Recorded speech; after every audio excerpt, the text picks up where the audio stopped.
ആകാശവാണി.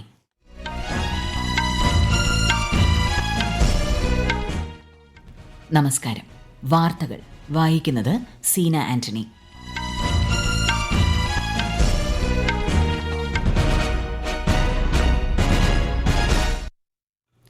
പ്രധാന വാർത്തകൾ. കാനഡയിൽ ഇന്ന് നടക്കുന്ന G7 ഉച്ചകോടിയിൽ പ്രധാനമന്ത്രി നരേന്ദ്രമോദി പങ്കെടുക്കും. അതിർത്തി കടന്നുള്ള ഭീകരതയ്ക്കെതിരായ പോരാട്ടത്തിൽ ഇന്ത്യയ്ക്ക് പൂർണ്ണ പിന്തുണ നൽകി സൈപ്രസ്. രാജ്യത്ത് 2000 ഡ്രൈവിംഗ് സ്കൂളുകൾ തുറക്കുമെന്ന് കേന്ദ്രമന്ത്രി നിതിൻ ഗഡ്കരി. ആക്രമണം തുടർന്ന് ഇറാനും ഇസ്രായേലും. ഇറാന്റെ ഔദ്യോഗിക ടെലിവിഷൻ കേന്ദ്രത്തിൽ ബോംബാക്രമണം. ഇന്ന് മരുഭൂവൽക്കരണവും വരൾച്ചയും പ്രതിരോധിക്കുന്നതിനായുള്ള ലോകദിനം. കേരളത്തിൽ നിലമ്പൂർ മണ്ഡലത്തിലെ ഉപതെരഞ്ഞെടുപ്പിന്റെ പരസ്യപ്രചാരണം ഇന്ന് അവസാനിക്കും. ലോക ടെസ്റ്റ് ക്രിക്കറ്റ് ചാമ്പ്യൻഷിപ്പിന്റെ 4ാം പതിപ്പിന് ഇന്ന് തുടക്കം. ഹോക്കി പ്രോ ലീഗിൽ ഇന്ത്യ അർജന്റീന പോരാട്ടം. വാർത്തകൾ വിശദമായി. കാനഡയിൽ ഇന്ന് വൈകുന്നേരം നടക്കുന്ന G7 ഉച്ചകോടിയിൽ പ്രധാനമന്ത്രി നരേന്ദ്രമോദി പങ്കെടുക്കും. തുടർച്ചയായി ഇത് 6ാം തവണയാണ് G7 ഉച്ചകോടിയിൽ പ്രധാനമന്ത്രി പങ്കെടുക്കുന്നത്. കനേഡിയൻ പ്രധാനമന്ത്രി മാർക്ക് കാർണിയുടെ ക്ഷണപ്രകാരമുള്ള 2 ദിവസത്തെ കാനഡ സന്ദർശന വേളയിൽ നിരവധി ഉഭയകക്ഷി യോഗങ്ങളിലും പ്രധാനമന്ത്രി പങ്കെടുക്കും. നിർണായക ആഗോള വിഷയങ്ങളിൽ G7 രാജ്യങ്ങളിലെ നേതാക്കളുമായും മറ്റ് ക്ഷണിക്കപ്പെട്ട രാജ്യങ്ങളുമായും അന്താരാഷ്ട്ര സംഘടനകളുടെ തലവന്മാരുമായും പ്രധാനമന്ത്രി കൂടിക്കാഴ്ച നടത്തും. ഊർജ്ജ സുരക്ഷ, സാങ്കേതിക വിദ്യകളുടെ നവീകരണം, നിർമ്മിത ബുദ്ധി തുടങ്ങിയ വിഷയങ്ങളിൽ ചർച്ചകൾ നടക്കും. അതിർത്തി കടന്നുള്ള ഭീകരതയ്ക്കെതിരായ പോരാട്ടത്തിൽ ഇന്ത്യയ്ക്ക് എല്ലാ പിന്തുണയും ഉറപ്പു നൽകി സൈപ്രസ്. ത്രിരാഷ്ട്ര സന്ദർശനത്തിന്റെ ഭാഗമായി സൈപ്രസിലെത്തിയ പ്രധാനമന്ത്രി നരേന്ദ്രമോദി പ്രസിഡന്റ് നിക്കോസ് ക്രിസ്റ്റോഡുലീറ്റ്സുമായി ഉഭയകക്ഷി ചർച്ച നടത്തി. തീവ്രവാദം, ആയുധ ലഹരിക്കടത്തുകൾ എന്നിവ തടയുന്നതിന് ഇന്ത്യയും സൈപ്രസും തമ്മിൽ തത്സമയ വിവര കൈമാറ്റ സംവിധാനം വികസിപ്പിക്കാനുള്ള പദ്ധതികൾ ഇരു നേതാക്കളും പ്രഖ്യാപിച്ചു. आतंकवाद, ड्रग्स और आर्म्स की तस्करी की रोकथाम के लिए हमारी एजेंसीज के बीच रियल टाइम इंफॉर्मेशन एक्सचेंज का मैकेनिज्म तैयार किया जाएगा. हम दोनों सहमत हैं कि हमारे आपसी व्यापार और निवेश में बहुत पोटेंशियल है. സൈപ്രസിന്റെ പരമോന്നത സിവിലിയൻ ബഹുമതിയായ grand cross of the order of Makarios Cyprus president Shri നരേന്ദ്രമോദിക്ക് സമ്മാനിച്ചു. അന്താരാഷ്ട്ര യോഗാ ദിനം ആഘോഷിക്കുന്നതിനായി ക്രൊയേഷ്യയിലെ ഇന്ത്യൻ എംബസി രാജ്യത്തുടനീളം നിരവധി പരിപാടികൾ സംഘടിപ്പിക്കുന്നു. ക്രൊയേഷ്യയിൽ യോഗ അതിവേഗം പ്രചാരം നേടുകയും ജനങ്ങളുടെ ദൈനംദിന ജീവിതത്തിന്റെ ഭാഗമായി മാറുകയും ചെയ്യുന്ന പശ്ചാത്തലത്തിലാണിത്. പ്രധാനമന്ത്രി നരേന്ദ്രമോദിയുടെ ത്രിരാഷ്ട്ര പര്യടനത്തിന്റെ 3ാമത്തേതും അവസാനത്തേതും പാദത്തിൽ അദ്ദേഹം നാളെ ഉച്ചകഴിഞ്ഞ് തലസ്ഥാനമായ സാഗ്രെബിൽ എത്തും. മധ്യ തെക്കു കിഴക്കൻ യൂറോപ്യൻ രാജ്യങ്ങളിലേക്കുള്ള ഒരു ഇന്ത്യൻ പ്രധാനമന്ത്രിയുടെ ആദ്യ സന്ദർശനമായിരിക്കും ഇത്. ഇറാനിലെ ഔദ്യോഗിക ടെലിവിഷൻ ചാനലായ ഇസ്ലാമിക് റിപ്പബ്ലിക് ഓഫ് ഇറാൻ ബ്രോഡ്കാസ്റ്റിംഗിന് നേരെ ഇസ്രായേൽ ആക്രമണം. തത്സമയ വാർത്താ അവതരണത്തിനിടെയാണ് ആക്രമണമുണ്ടായത്. ചാനൽ ആസ്ഥാനത്ത് കനത്ത നാശനഷ്ടമുണ്ടായതായാണ് റിപ്പോർട്ട്. ഇറാന്റെ പരമോന്നത നേതാവ് അയത്തുള്ള അലി ഖമേനിയെ ഇസ്രായേൽ ലക്ഷ്യം വയ്ക്കുന്നതായുള്ള റിപ്പോർട്ടുകൾ തള്ളാൻ പ്രധാനമന്ത്രി ബെന്യാമിൻ നെതന്യാഹു വിസമ്മതിച്ചു. എന്നാൽ ഖമേനിയെ വധിക്കാനുള്ള ഇസ്രായേലിന്റെ പദ്ധതികളോട് അമേരിക്കൻ പ്രസിഡന്റ് ഡൊണാൾഡ് ട്രംപ് വിയോജിച്ചതായി ഒരു US ഉദ്യോഗസ്ഥൻ അറിയിച്ചു. അതിനിടെ ഇസ്രായേലിലെ ടെല്ലവീവിലും തുറമുഖ നഗരമായ ഹൈഫയിലും ഇറാൻ മിസൈൽ ആക്രമണം നടത്തി. ഒട്ടേറെ വീടുകൾക്ക് കേടുപാടുകൾ സംഭവിക്കുകയും സാധാരണ പൌരന്മാർക്ക് ജീവൻ നഷ്ടമാവുകയും ചെയ്തു. ഇന്ന് മരുഭൂവൽക്കരണവും വരൾച്ചയും പ്രതിരോധിക്കുന്നതിനായുള്ള ലോകദിനം. ഇതോടനുബന്ധിച്ച് ജോധ്പൂരിൽ നടക്കുന്ന ദേശീയ ശില്പശാലയിൽ കേന്ദ്രമന്ത്രി ഭൂപേന്ദ്ര യാദവ് അധ്യക്ഷത വഹിക്കും. ഭൂമിയെ പുനഃസ്ഥാപിക്കുക, അവസരങ്ങൾ അനാവരണം ചെയ്യുക എന്നതാണ് ഈ വർഷത്തെ പ്രമേയം. കാലാവസ്ഥാ വ്യതിയാന പ്രതിരോധം, ജൈവ വൈവിധ്യം, സുസ്ഥിര ഗ്രാമവികസനം എന്നിവയ്ക്കായി ഭൂമിയെ വീണ്ടെടുക്കേണ്ടതിന്റെ പ്രാധാന്യം പരിപാടി ചർച്ച ചെയ്യും. കേന്ദ്രമന്ത്രി ഗജേന്ദ്ര സിംഗ് ഷെഖാവത്ത് സന്നിഹിതനായിരിക്കും. അഹമ്മദാബാദ് വിമാനാപകടത്തിന്റെ പ്രാഥമിക അന്വേഷണ report aircraft accident investigation bureau പ്രസിദ്ധീകരിച്ചതായി അവകാശപ്പെടുന്ന സന്ദേശം സർക്കാർ നിഷേധിച്ചു.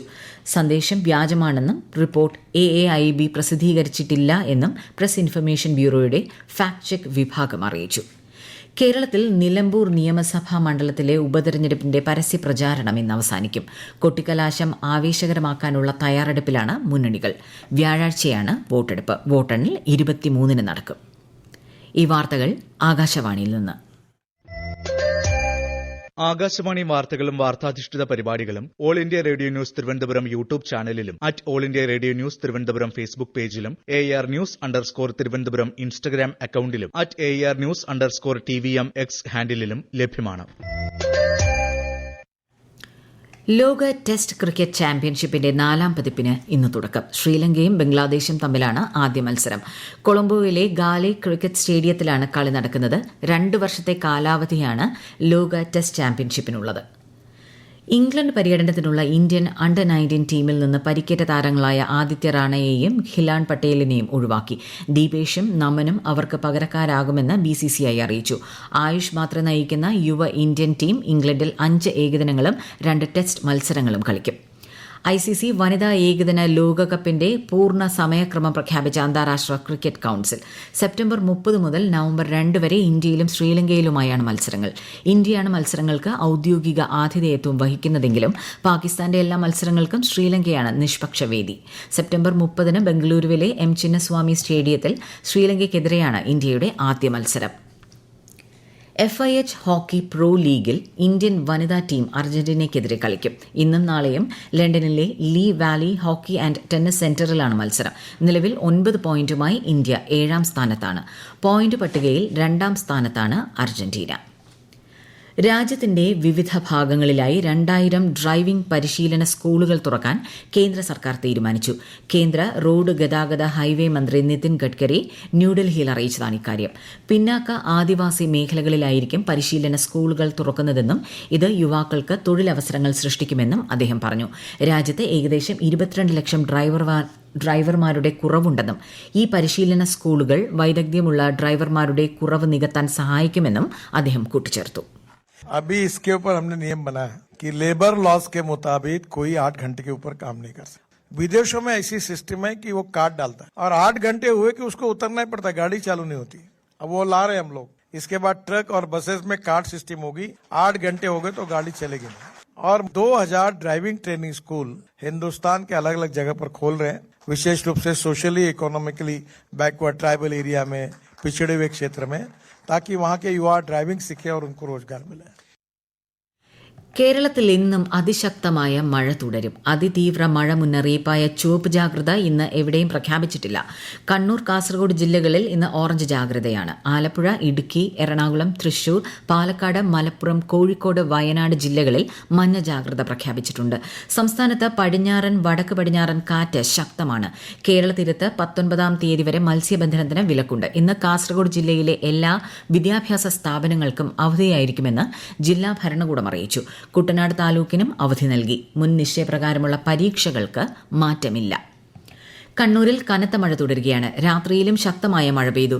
കൊട്ടിയൂർ ബാവലിപ്പുഴയിൽ കുളിക്കാനിറങ്ങിയ കാഞ്ഞങ്ങാട് ചാമുണ്ടിക്കുന്ന് സ്വദേശി അഭിജിത്തിനായുള്ള തെരച്ചിൽ തുടരുന്നു.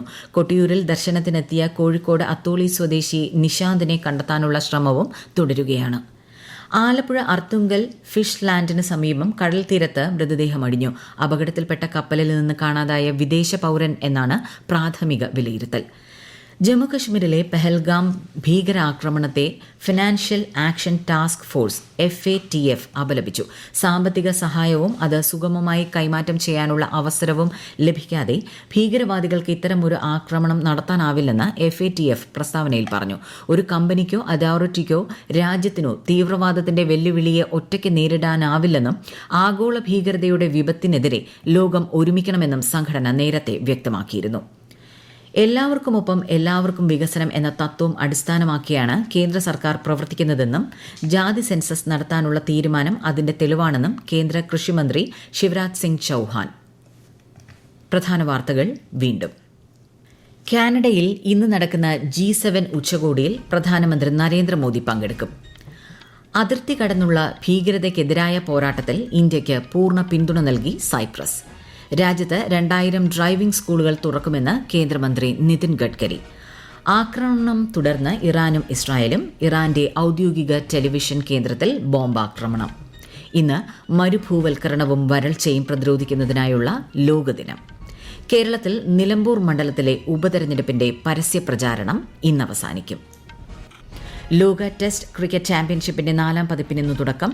ഹോക്കി പ്രോ ലീഗിൽ ഇന്ത്യ അർജന്റീന പോരാട്ടം. വാർത്തകൾ കഴിഞ്ഞു. അടുത്ത വാർത്താ പ്രക്ഷേപണം ഉച്ചയ്ക്ക് 12:30.